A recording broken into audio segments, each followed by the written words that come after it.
satisfy the precondition of a property, but QuickCheck happily accepts that it's the correct counterexample. So there's clearly something we need to do. And in this case, we could actually just add a filter check above before checking for the actual property to ensure that it's well typed, and that would discard the strings that it doesn't that don't satisfy the well typed relation. But for larger developments, it will become very annoying to wait for 10 minutes after you realize there is a counterexample just to find what the counterexample was. So you run QuickCheck, it will execute tens of thousands of tests, it will find a bug, it will tell you it has a bug, and then you'll wait 15 minutes to figure out what the bug is while it tries to filter out well-typed strings. So it is a good practice sometimes for larger developments to shrink expressions so that they are well typed, so that their type is preserved. So it is interesting sometimes to shrink your artifacts so that you satisfy some condition. Just like in the case of the generator, we're going to build up the shrinker that preserves types in steps. And the first thing I'm going to show is the constant cases. So if we want to shrink an expression that is a number, well, we can just shrink that number. Because when you're dealing with a number in an expression, like here, oh, this actually has 0 in it. But if this number is 42, you want to know that 42 is important for the test to succeed. Otherwise, you want to just discard all the extra noise information and turn it down to a 0. And the same thing for constants. It's customary to pick one of the constructors of similar enumerations to be the default one, so that all your tests show true and you can sort of ignore them like a no-op. But if something is false and stays false in your tests, that will actually signify that that false is important because it wasn't shrunk. Okay, shrink variables. How do we shrink variables? Well, there's a lot of things we could do. And shrinking is not an exact science. It's just doing your best and hoping to get something good, at least for the next year. Shrinking a variable, what can you do? Well, one thing you could do is shrink the identifier. But that doesn't really make much sense. Why would you shrink a identifier Y to identifier X when they could be of a different type or even of the same type but used in different contexts? It's not really what you want. So one thing you could do, though, is shrink the entire expression into a default value of the appropriate type. So you could shrink away an integer identifier to 0, or you could shrink a Boolean identifier to true or false. And that can actually give you quite a lot of benefit, because at the end, you'll only have variables where you need a variable in that place to trigger a failure. Okay, last thing, recursive cases. There are two sort of situations. There are situations like plus and situations like equalities. In plus, the entire expression and its components have the same type. So you could try to shrink a plus to E1, or you could try to shrink the entire plus expression to either one of its two subcomponents. Another thing you could do is shrink each component on its own, try to get something that is smaller than E1, and then put the whole thing back together. So these are two different options. Another thing you could do for equalities is, in equalities, on the other hand, you cannot shrink to E1 or E2. These two are type nat, and this has type Boolean, the entire thing. So you can't just keep one of the two. However, one thing you could do to make a big step is convert the entire relation to true, or convert the entire thing to false. And as Adam pointed out yesterday, there is some overlap between what we shrink in one step and the recursive algorithm of shrinking. So there are multiple ways by which you can get to true. One is by just shrinking the entire thing there, and one thing is by keeping on the shrinks and then shrinking later to that step. However, it's very useful to have very big steps of shrinking early so that you can drop an entire equality expression. This could be an arbitrarily large arithmetic expression, and you can drop the entire thing by just converting it to true if it's something unnecessary. So while some of the duplication might be annoying, it actually is very useful to have such big steps in your shrinking early. Sure. Yep. But why then you don't have something like that in E plus branch? Number 0. I agree. It's something you could do. And that is something you could do by playing with your shrinker and seeing how fast it is. Unfortunately, unlike for generators, we don't yet have a good sense of what it means for a shrinker to be correct even. Like, we know that it doesn't need to, it must not have cycles. That is the absolute correctness criterion. But we don't have any idea of what it means to be good in the same sense that when a distribution is good for testing. So we're trying to develop that expertise by writing things and figuring things out. You could absolutely go from a plus to 0 and be happy. The only thing is going from E plus to E1 is already a big enough step, right? You drop half the tree, and the other half the tree could be huge. So going from E plus to 0 will go in logarithmic steps in terms of the size, because not logarithmic, but it goes fast to 0 by dropping stuff off. Well, here there would be no way to go to true by shrinking E1 or E2, right? Because if you shrink either of these, you could end up with equality of 0 and 0, but you would never shrink the entire equality test to true. So that's the general rule of thumb there.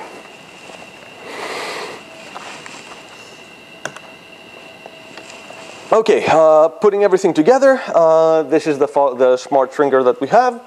Again, it's long, tedious to write, and like before,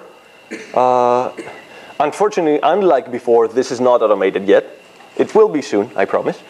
But when you're writing such a shrinker, it's again interesting and very useful to write a checker for your shrinker. And here's how you would check your shrinking. You generate an arbitrary gamma and the type, like before, and an arbitrary expression. And then, given that expression, you try shrinking it to preserve its type. And for every element of that list, for every element in this list of shrinks, you expect each element to have the type that you generated for. This is a fairly straightforward check to write for your shrinking, and there's also an exercise like that. Again, I highly suggest you use this approach to test if your shrinker if you write one. Okay, so now that we have shrink, let's go back to soundness. We need a basically fmap up there to shrink to lift a shrinker for expressions to a shrink for optional expressions. And then we can just leave everything else just like it was before. And now, checking the soundness finally gives us the thing we want. This is it tells us that in the conjunction there is something wrong, which is exactly where we introduced our silly bug in the first place. Good. Can you show again the bug? Yep. The bug was that I expect the conjunction to evaluate its second argument to a natural number instead of a Boolean. And that's exactly the counterexample that you would want to go and look at this case if you didn't have a comment in that case saying that it has a bug. Okay. So, Question? yes? Your shrinker is based on heuristic. Have you tried to maybe perform some like well-type program transformation that would have the semantics, something like, I don't know, constant propagation or stuff like that? That is a very good question. So in different contexts, there are domain-specific shrinks that are very useful. So for example, the one you're saying, like something like a constant propagation could be useful in this case. And even more, there are many cases where such a thing is useful. For example, we're going to talk about commands or expression. It would be, if you had a small step evaluator, it would be interesting to try and shrink an expression by taking a step, because the resulting expression is probably evaluated a bit smaller. Like evaluate the sub-expression from a plus and use that value to see what it does. And there are a lot such domain-specific shrinks that can be very useful. And the only way to know so far is to just try them out and see if it performs better. Because we don't have, as I said before, we don't have any hard guidelines yet as to how to write good shrinking.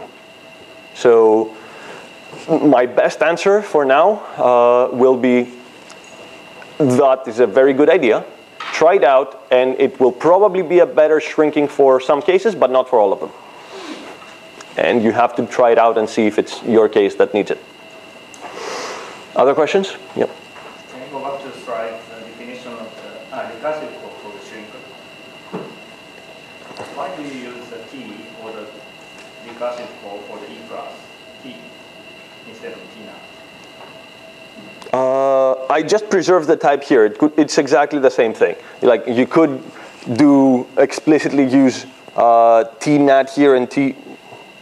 You could use TNAT here, but since you have an invariant that this expression is already well typed with this type, so since this expression is a plus, it has type TNAT, so you can just use the same thing.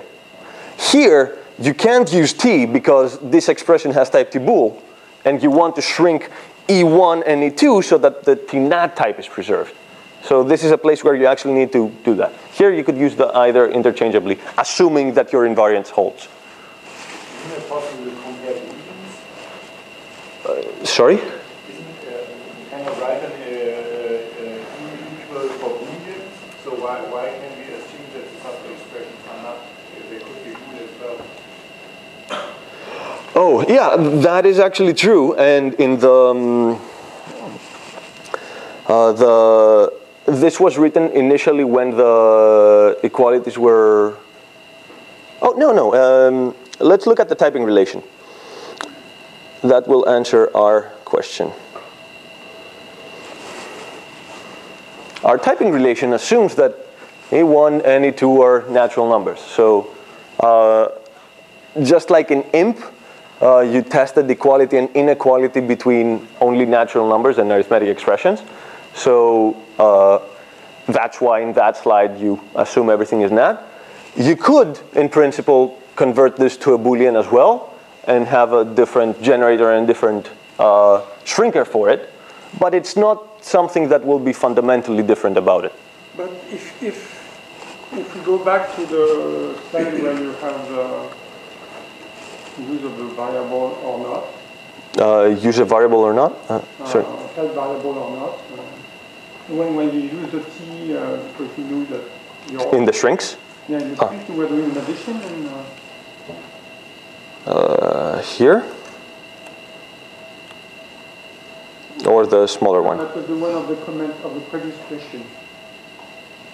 Here's where the previous... Yeah. If you do allow equalities with the equalities and Boolean, you still have to generate a new type here.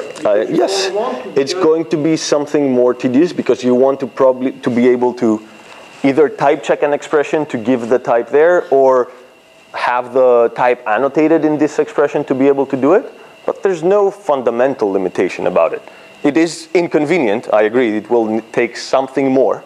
But you have the possibility to say that at this point you're using a new type variable and you're going to generate for an arbitrary new type variable? If this was generation, I would say yes. And then you can generate a hole and say I will fill it later.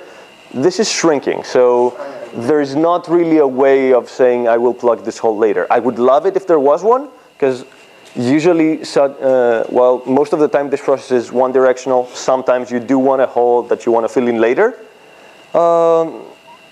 But for this case, if you allowed Booleans inequalities, and you had them in a single case, like we had before, then you would probably need some extra annotations in the equality thing or a type checking thing, property to generate this type. It's inconvenient, but it would work. Any more questions? Good. So let's go to the exercise portion. I'm going to give you a brief overview of the exercise that we have assigned, and then go into a bit about automation. So just like in IMP, we're going to introduce commands. We have skip, assign, sequence, if, and while. And we have some convenient notation for the example, but of course, the derived show instance will not use this notation. It's much stupider than that. We can also define what it means for a command to be well typed. A skip is always when typed given a context.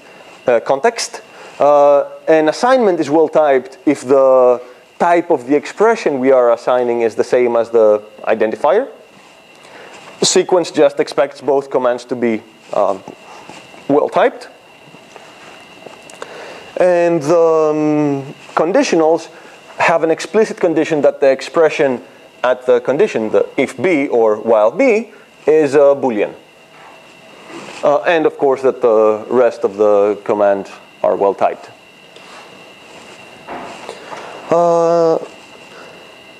We also give you an evaluator for commands.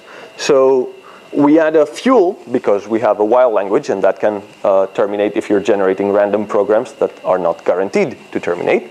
We have a fuel, and when the fuel reaches 0, instead of returning success or failure, we chose to return out of gas. We introduce a third kind of truth value that is sort of a failure, but not an actual type error.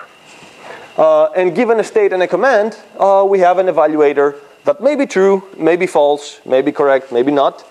Goes through the entire thing and evaluates the commands.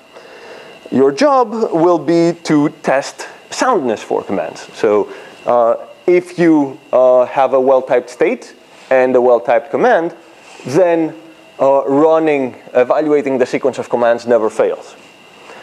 And you can clearly use everything we have so far up to well-typed. But to test this property, you're going to need to write a generator and a shrinker for well-typed commands, and make sure find any bugs in the evaluation relation and fix them.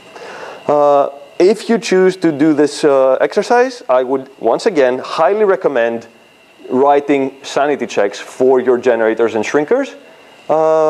And if you don't, come find me and tell me how it went. Okay, so this was a basic overview of how to do things manually. So we saw how we can have an inductive relation like has type value that we need to decide to be able to use it, and we need to be able to generate for it by writing a generator by hand.